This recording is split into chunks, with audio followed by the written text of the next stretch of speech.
So let's talk about where people go wrong with the metronome. People use metronome to teach time, and that is a mistake, especially with the younger player.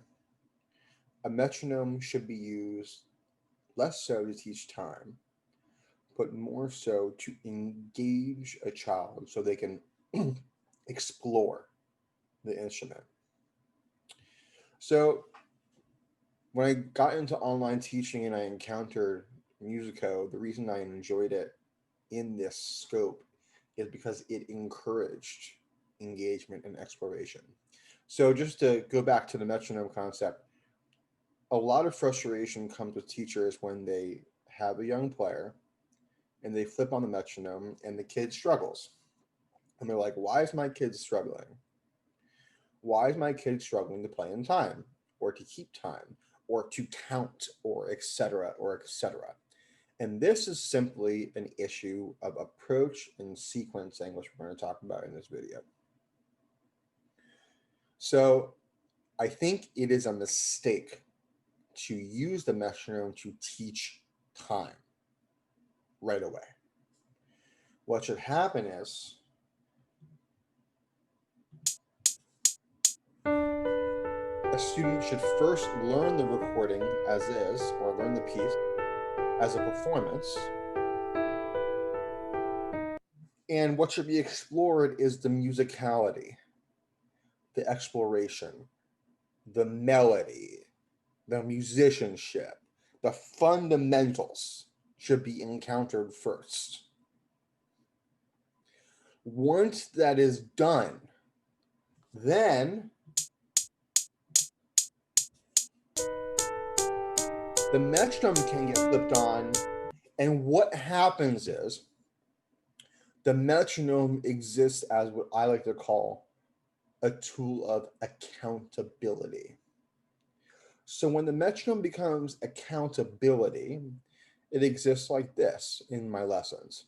Okay, now that we have this down, let's try to put the metronome at, 152 and see how that sounds. Oh, that's a little fast. Let's try it at 130. Or let's try it at 100. So rhythm and the metronome becomes a way to simply figure out how a student is doing with certain concepts by using rhythm as a tool for measurement. So the metronome becomes a device to say, how are we doing here? How are we doing there? And beyond that, the metronome, or if you want to, explore any of the other type things, like if you want to add a drum track, rhythm becomes a way to explore different types of pulses or beats or et cetera, et cetera. But in no way here is rhythm a way to teach time. We aren't trying to have kids count. We aren't trying to have kids, um, um, you know, use the metronome early on. But instead, first comes, we do our best as teachers to teach a piece with no metronome, zero metronome at all. Once the piece is fundamentally understood, then comes, let's add a drum track, let's add a metronome, if it's contextually appropriate to the piece in question. So just to recap, the way I use a metronome is as a tool to measure how a student is doing, a tool to try different rhythms or different improvisations. If you look at any of my other lessons in Musico, for example, the metronome is used to encourage swing, or you know what I mean? So the metronome is like a drum or like any other pulse to encourage interaction. But in no way, shape, or form is it some sort of militant device to teach time.